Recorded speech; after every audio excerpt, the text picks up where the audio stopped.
Before I start this video, it is going to be graphic. I'm going to show you how to kill a rooster. I'm going to show it in detail. I'm going to make sure anyone who watches this can do it on their own. Anytime you have chickens, chickens get sick, chickens get injured, or, in our case, we have too many roosters.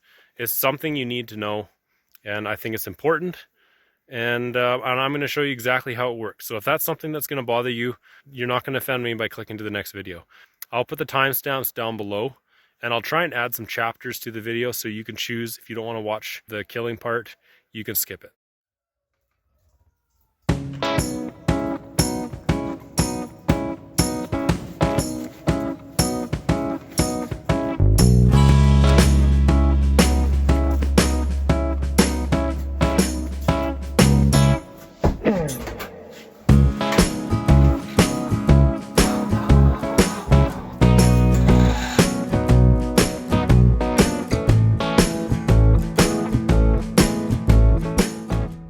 Hello everyone, welcome back to the farm. So we have three things we've got to take care of today.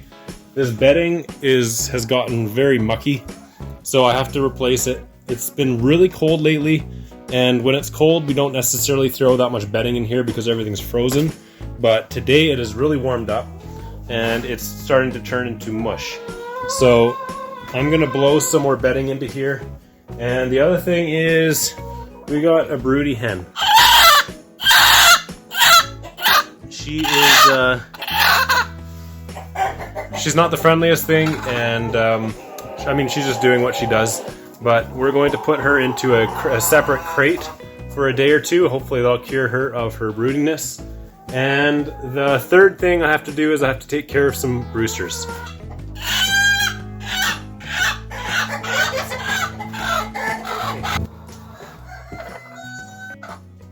It's okay. It's okay. We have some nasty old apples and a bunch of compost. And I'm hoping that will lure out the chickens out of the chicken coop.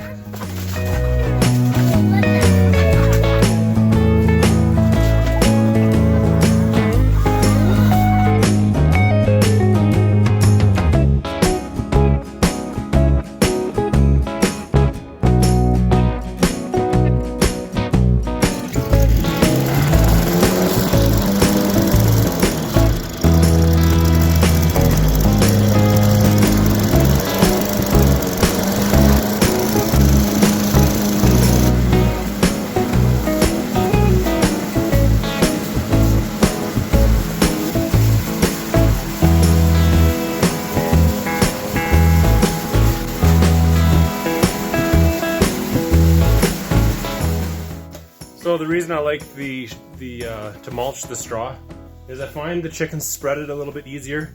They kick it around all over the place. It's way more fun to put in, and it also breaks down quicker when we compost it.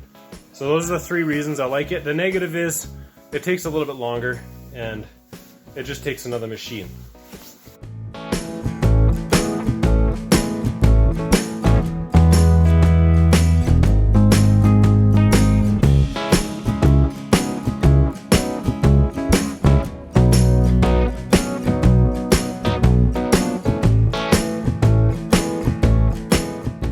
Alright, so it's time to deal with the roosters. And do you know why we kill roosters? Mm-hmm. Why?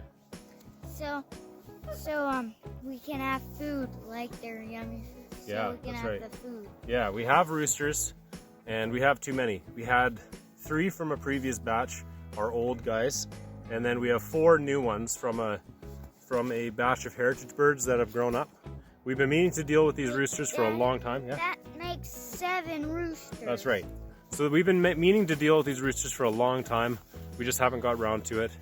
And we're burning through feed, and feeding 7 roosters just doesn't make any sense. So on a farm, you have to deal with animals dying. You have to kill animals.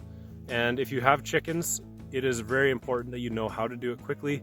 You know how to do it so that it's done, like, there's no pain, there's no torture or anything. The main goal with culling or killing a rooster or a chicken is, like, if you're putting a chicken out of its misery, you want it to go quickly and you want it to go right the first time. The first method I'm showing you is just cervical dislocation just with your hand. No tools are needed. It's quick, it is easy. It's the best for just doing hens or the smaller birds. As soon as you get into the rooster size, like I've done it a lot, so I'm familiar with how much force is necessary, but it is a lot more force for a rooster than it is for a hen. But I'll show you both ways just so that you can decide how you want to do it. Are you sure you want to watch? Mm-hmm. You sure? You're not going to be sad? You're still going to eat chicken? Okay. This is my chicken catcher. I hate catching roosters. I've been playing with this thing a little bit, trying to get it right, and I think I might have it down pat. All right, so this rooster, he has had a good life. He has a little bit of frostbite, you can see on his comb, because we had some humidity issues in our coop, which we've since fixed. But you can feel on their head, there's like the thick part where their skull is, and then right behind that is their first vertebrae. Now we're going to be twisting and we're going to be separating the head from the first vertebrae. And how we do that is we hold the rooster's head, like basically you put your hand on his neck. I'll try and show it as best I can. And then you put your big finger underneath his beak. Trying to show it in a few different ways without him getting uncomfortable. So I'm grabbing his head like this. I'm putting my finger underneath his beak, my middle finger, and that's going to allow me to twist his head back. So you want to twist the head right back like this, and I'm gonna elongate the neck as long as it goes.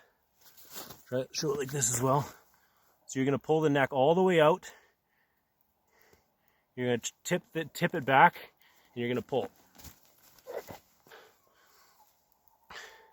And then you can feel he's going to flap for a little while. The flapping, he's dead. There's no pain. It's just nerve endings.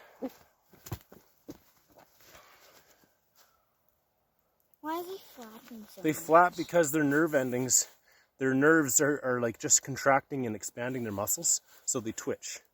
They're totally dead, and there's no... To make their energy run out? Yeah, maybe. I don't exactly know why they do it, but it's just their nerves making their muscles spasm and twitch. The bird is going to twitch for 30 seconds or so. Excuse me. But you can feel the spine and the skull are totally separated, and the head is completely floppy. You want to make sure that you can feel between the head and the spine, that there's no spinal cord left.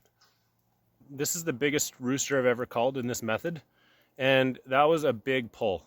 Like, it took a lot of force. It took all that I had to pull it.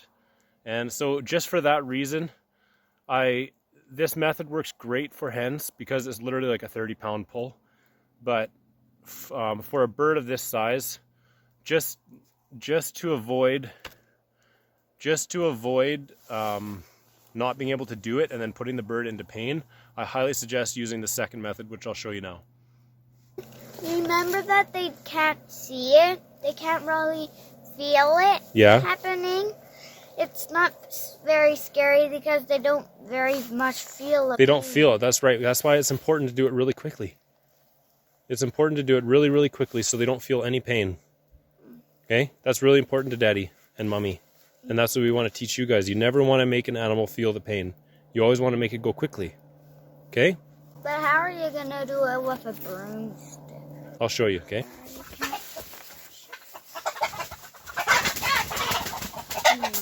If you hold a chicken upside down, they're not going to flop all over the place. We're going to put him down, and then the stick is going to go right... It's okay, buddy. It's okay. It's going to go right behind his head. So basically it's going to do the same thing. It's just that I'm going to be able to hold his neck in place with the stick. I'm going to twist him back this way and pull like that. And that's going to separate the vertebrae in the exact same way. You don't want to push down on this stick too early, so it takes a little bit of balance and practice. But basically you're going to hold both feet with your hands, and you're going to hold his neck down and then pull.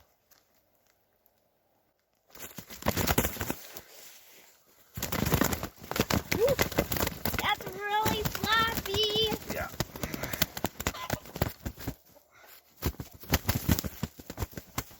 This time it's much floppier than the last time. Yeah, They do flap. I did pull the head off when I did it, and it's hard to feel how much force you're using. So that's the reason why I don't usually do this method. And it's not really a big deal. It's just not as clean. You get blood everywhere. I had to call 40 chickens once. We raised a flock right from chick and they were right ready to lay. And we noticed that they were a little sick. We could hear like they had mucus coming out of their nose. They were coughing. So we brought them into a vet. They got tested and they tested positive with infectious coryza. When they have a respiratory illness that's very contagious like that, you have to call the flock. So I had to call all 40 chickens, and if you're culling that many animals at once, that's a lot of blood. There's a lot of heads. So that's why I like doing it by hand, because you don't pull the head off. This method, you can, it's hard to feel, and you want to make sure that the animal's dead. And the only problem with pulling the head off is that it just gets blood everywhere. All right, I just did something that's like the most annoying thing when you're trying to make a video. And I did something and I forgot to hit record. So I just called the third rooster. I did it with the handle again. And I completely forgot to record the whole thing. This one, his neck's a little bare from being pecked. And you can really see how floppy the head is. There's no vertebrae. It's completely, I'll try and show. You can see the neck here inside. It's you can see the end of it there.